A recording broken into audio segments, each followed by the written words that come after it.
ने ये हमारी बेटी हिमांशी का पैगाम देती है।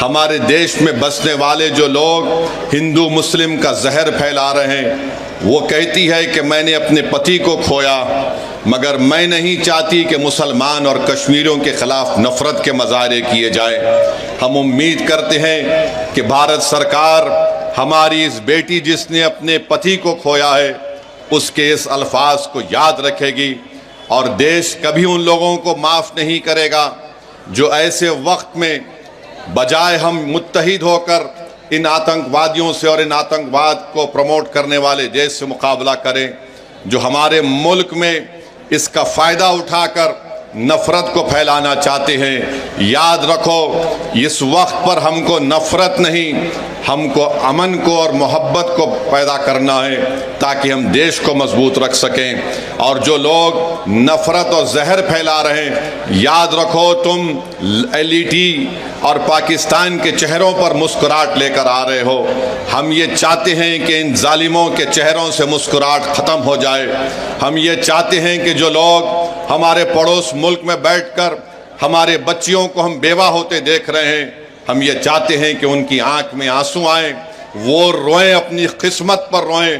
और आज ये वक्त है कि भारत को एक मुत्तहिदा तौर पर ऐसे लोगों के ख़िलाफ़ पैगाम देना है। हम भारत के प्रधानमंत्री से इस बात का मुतालिबा करते हैं कि जितने 26 लोग वहाँ पर मारे गए, भारत सरकार उनको शहीद का रुतबा दे ताकि लोग हमेशा के लिए उनको याद रख सकें। ये मैं ही नहीं कह रहा हूँ, बल्कि उन परिवार के लोग इस बात का मुतालिबा कर रहे हैं कि जो लोग मारे गए उनको शहीद का रुतबा दिया जाए। जो मारे गए उनके परिवार के लोग कह रहे हैं कि हम इंतज़ार कर रहे हैं कि कब हमारे मरने वालों से इंसाफ होगा। हम उम्मीद करते हैं कि भारत सरकार एक ठोस और मजबूत इक़दाम करेगी ताकि आतंकवाद का खात्मा हो सके। दूसरी बात, मेरे अजीज़ दोस्तों और बुज़ुर्गों, आपकी एक बहन है जिसकी 6 दिन पहले शादी हुई थी और 6 दिन के बाद वो और उसका शौहर शादी की पहली खुशी मनाने के लिए, जिसके उसके हाथों से मेहंदी भी नहीं उतरी होगी, वो जाती है और उसकी आँखों के सामने उसके पति को, जिसके 6 दिन पहले उसकी शादी हुई थी, उसके सर पर गोली मारकर उसकी जान ले ली जाती है क्योंकि वो हिंदू था, वो कलमा नहीं बोल सका। आप अपने दिलो दिमाग पर जोर डालकर सोचिए कि हमारी एक बेटी है जिसकी 2 महीने पहले शादी हुई और वो 2 महीने की शादी के बाद जब पहलगाम में बेसरन मीडोस को जाती है तो वहाँ पर भी उसके आँखों के सामने उसकी पति को उसके सर पर गोली मार दी जाती है। और वो बेवा हमारी बेटी ये कहती है कि जब मेरे पति को गोली मारी गई तो मैं उसके चेहरे को भी नहीं देख सकी बराबर। तो मेरे अज़ीज़ दोस्तों और बुज़ुर्गों, हम तमाम को इस दहशतगर्दी आतंकवादी की मज़म्मत करना है। और याद रखिए कि 19वीं सदी के आगाज़ पर 2 मुल्क मज़हब के नाम पर बनाए गए थे और आज मैं ज़िम्मेदारी के साथ कह रहा हूँ कि 75-80 साल के बाद ये दोनों मुल्क नाकाम स्टेट हैं, फेल्ड स्टेट हैं। एक का नाम पाकिस्तान है, दूसरे का नाम इज़राइल है।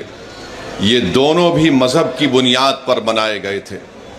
एक ये कहकर भारत को तोड़ा गया कि मुसलमानों का अलग मुल्क होगा और एक मुल्क को ये कहकर अरबों की ज़मीन छीनी गई कि यहाँ पर हम यहूदियों का मुल्क बनाएंगे।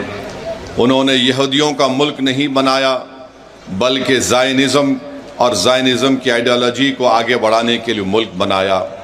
ये दोनों ममालिक एक फेल्ड स्टेट है जहाँ पर उन्हीं के मुल्क में लोगों पर जुल्म किया जाता है। तो हम उम्मीद करते हैं कि हमारी सरकार, इस देश के प्रधानमंत्री, ये जो आतंकवादी हमला हुआ है, बुज़दिलाना हमला हुआ है, वो उस पर मौसर कार्रवाई करेंगे, मरने वालों को वो इंसाफ दिलाएंगे। और हम उम्मीद करते हैं कि हमेशा के लिए पाकिस्तान से जो आतंकवादी हमारे देश में आकर मासूम लोगों की जानें लेते हैं, चाहे वो हमारी बेटियां हों या फिर वर्दी पहनने वाले हमारे नौजवान बेटे हों, इन आतंकवादी हमले को ख़त्म करने के लिए हम उम्मीद करते हैं कि देश के प्रधानमंत्री पाकिस्तान से आए हुए आतंकवादी और पाकिस्तान जैसे एक फेल्ड स्टेट के ख़िलाफ़ वो एक मौसर कार्रवाई करेंगे, ऐसा इक़दाम करेंगे कि दोबारा पाकिस्तान 100 मरतबा सोचेगा कि भारत की सरज़मीन में आकर किसी को मारने के बारे में। मेरे अज़ीज़ दोस्तों और बुज़ुर्गों, मैं आपको ये बताना चाहता हूँ कि पाकिस्तान ये पूछ रहा है कि भारत के पास अगर कोई प्रूफ है तो दो। अरे बेशर्मो, क्या हमने तुमको पठानकोट में बुलाकर नहीं दिखाया था कि पठानकोट हमारा एयरफोर्स का बेस में तुम्हारे आतंकवादी आकर वहाँ पर कोहराम मचा कर गए? तुम्हारी लोग पाकिस्तान से आकर देखे, उसके बावजूद भी तुमने उन आतंकवादियों के ख़िलाफ़ कोई एक्शन नहीं लिया। 26/11 का वाक़या हुआ, मैं जानता हूँ आंध्र तेलंगाना में निज़ामाबाद एक इलाक़ा है, वहाँ की हमारी एक बेटी जिसकी शादी हो के चंद दिन हुए थे, उसने अपने ख़ानदान वालों के साथ वीटी स्टेशन पर थी। पाकिस्तान से आए हुए आतंकवादियों ने वीटी स्टेशन पर गोलियां मारकर लोगों की हत्या की, तो उसमें निज़ामाबाद की एक नई दुल्हन भी मारी गई थी। पाकिस्तान कभी भी इकरार नहीं करेगा कि उनके मुल्क से आतंकवादी आकर भारत में लोगों का कत्ल कर रहे हैं। पाकिस्तान को अब समझाने का वक्त ख़त्म हो चुका है। मैं बड़ी जिम्मेदारी के साथ जज्बात में लाए बगैर कह रहा हूँ कि ये वक्त जवाब देने का है, ये वक्त सोचने का नहीं है।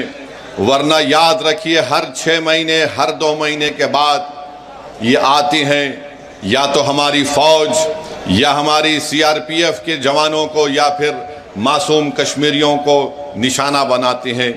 तो हम उम्मीद करते हैं कि हमारी हुकूमत इनके ख़िलाफ़ एक मौसर इक़दाम करेगी।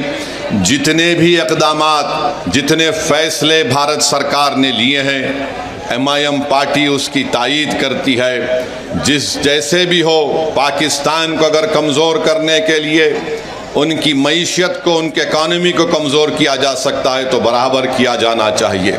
और जो भी तरीक़ेकार हुकूमत इस्तेमाल करेगी, हम उम्मीद करते हैं कि आतंकवाद ख़त्म होगा। ये देश का मसला है, ये कोई सियासी मसला नहीं है, और लोगों को भी इस पर राजनीति करने की कोई ज़रूरत